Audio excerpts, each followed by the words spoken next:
une carrosserie impeccable avec tout ce qu'il faut, mais si le bloc moteur ne fonctionne pas, s'il n'y a pas de courroie, s'il n'y a pas de truc dedans, comment est-ce que la voiture marche?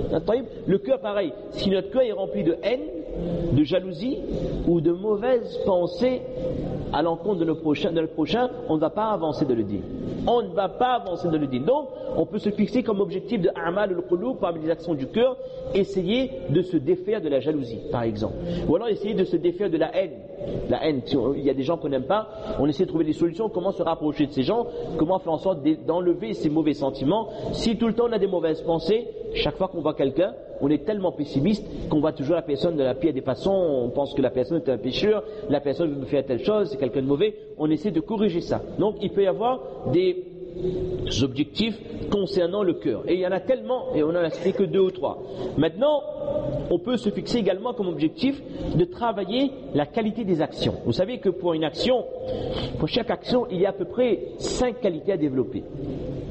La sincérité, 1. Deuxièmement, comprendre l'action, comprendre le but. Pourquoi est-ce que je fais telle action? Troisièmement, al-ihtisab. J'avais déjà expliqué ça, l'ihtisab, c'est quoi? C'est quand je fais une action, j'ai la conviction qu'Allah va me rétribuer dans le-delà. Ce qui motivera la personne à faire les bonnes actions.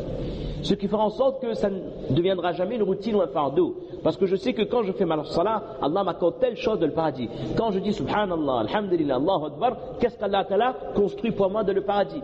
Donc, al-ihtisab, quand je fais une bonne action, immédiatement penser qu'est-ce qu'Allah m'accorde pour cette bonne action. Quatrièmement, l'istiqama. Quand je fais une bonne action, je fais le niyat de le faire tout le temps, de le faire avec constance. Et 5e étape dans l'action, hifzul a'mal, protéger l'action.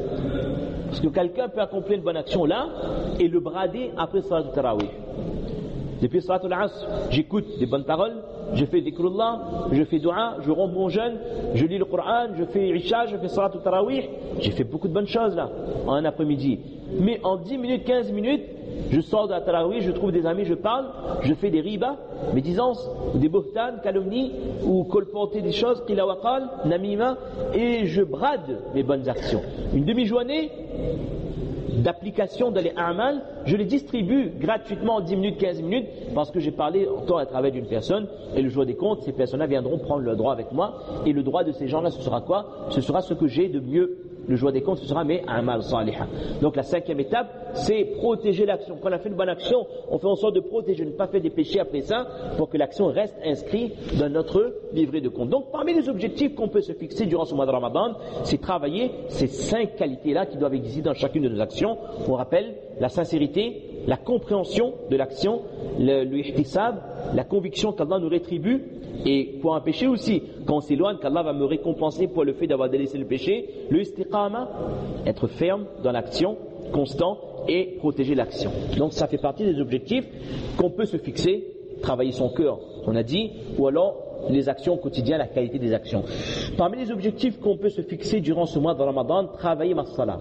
Si je ne viens pas à la masjid, je ne fais pas même mon namaz, ma salat, comment faire en sorte que j'arrive à faire mes 5 prières à la maison à l'heure? Première étape. Si cette étape elle est atteinte, comment faire en sorte maintenant de progresser et de faire mes 5 salats à la masjid?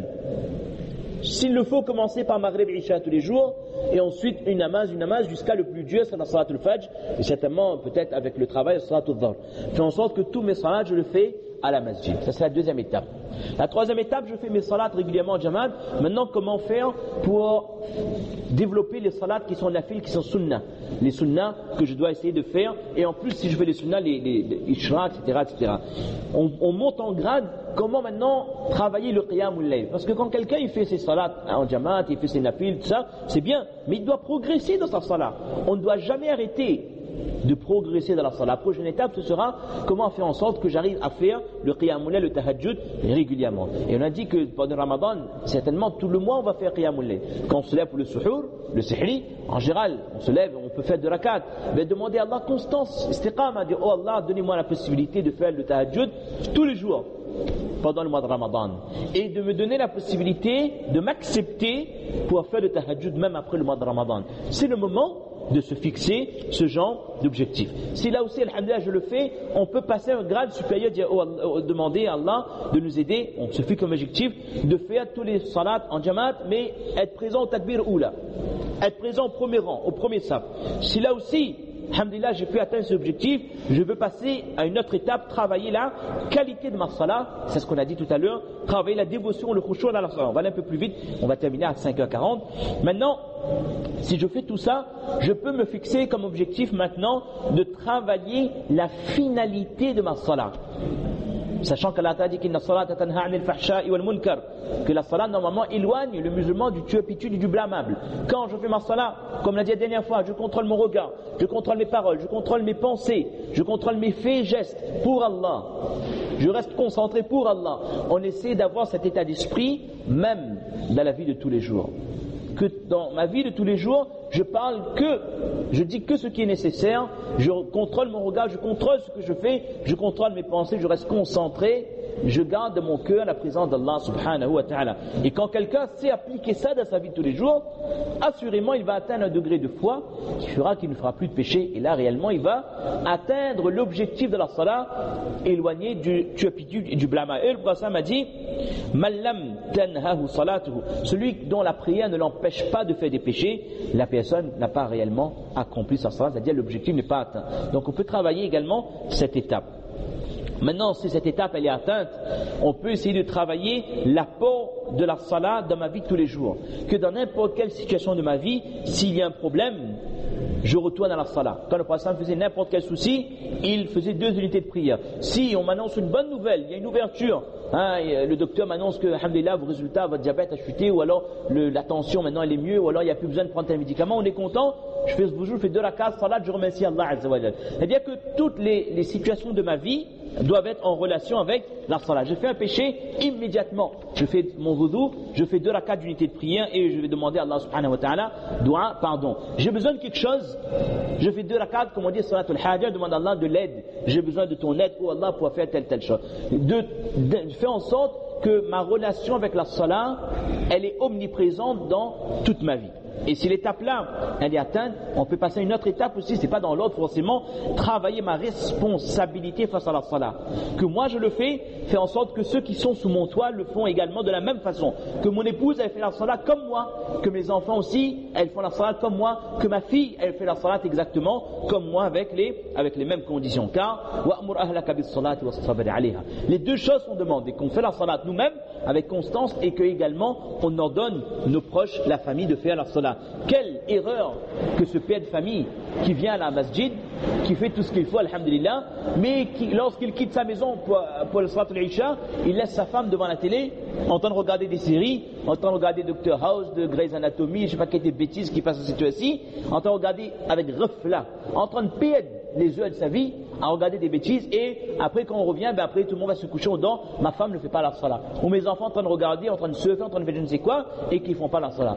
Bien inconscient serait ce père de famille qui se croit être un bon musulman, parce que lui il est régulier, il est premier saf, mais il oublie que son devoir c'est wa'mur ahlaka bis salat, d'ordonner à la famille de faire la salat à la maison également. Et que le premier devoir d'un mu'min, c'est ya ayyuhalladhina amanu qu anfusakum. Bien sûr, on doit se protéger nous-mêmes du feu de l'enfer. Mais Allah Ta'ala précise qu anfusakum wa ahlikum nara, et votre famille, vos proches. Celui qui n'a pas su protéger ses proches du châtiment d'Allah, le jour des comptes, aura à répondre, parce qu'il ne se sera pas acquitté de sa responsabilité. Un père ne peut laisser ses enfants faire ce qu'ils veulent, faire les bêtises qu'ils veulent. Il ne peut pas laisser sa fille, qui est balira, sortir, aller à l'école avec une tenue qui est contraire aux recommandations de notre dîn.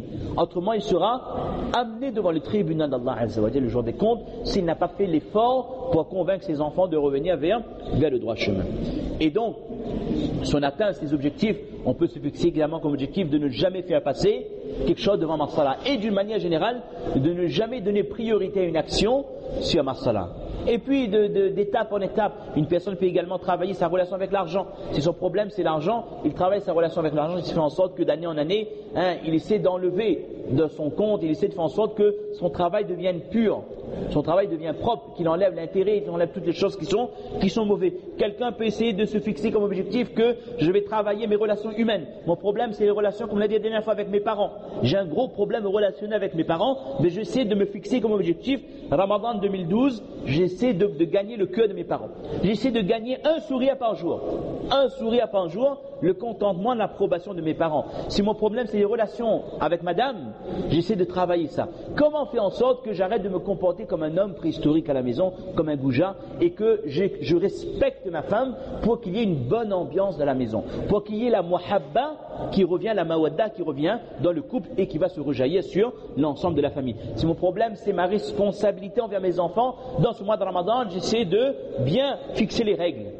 Que je dis à mes enfants, voilà, tu as ton emploi du temps, tu as ton programme, fais en sorte d'encadrer le parcours religieux de mes enfants durant le mois de Ramadan. Si mon souci c'est mes voisins, j'essaie de parfaire mes relations avec mes voisins durant ce mois de Ramadan. Si mon problème c'est la relation avec les gens d'une manière générale, j'essaie d'adopter le meilleur des comportements. Je peux me fixer comme objectif de travailler le Coran, d'apprendre des sourates par cœur, d'essayer de lire, de méditer sur le sens. C'est-à-dire, Allah, mes chers frères, on ne doit pas perdre une seconde de ce Ramadan. On doit essayer d'avancer au mieux. Profitons que Shaitan n'est pas là pour nous dire que ça c'est inutile, ça c'est pas nécessaire, va faire autre chose.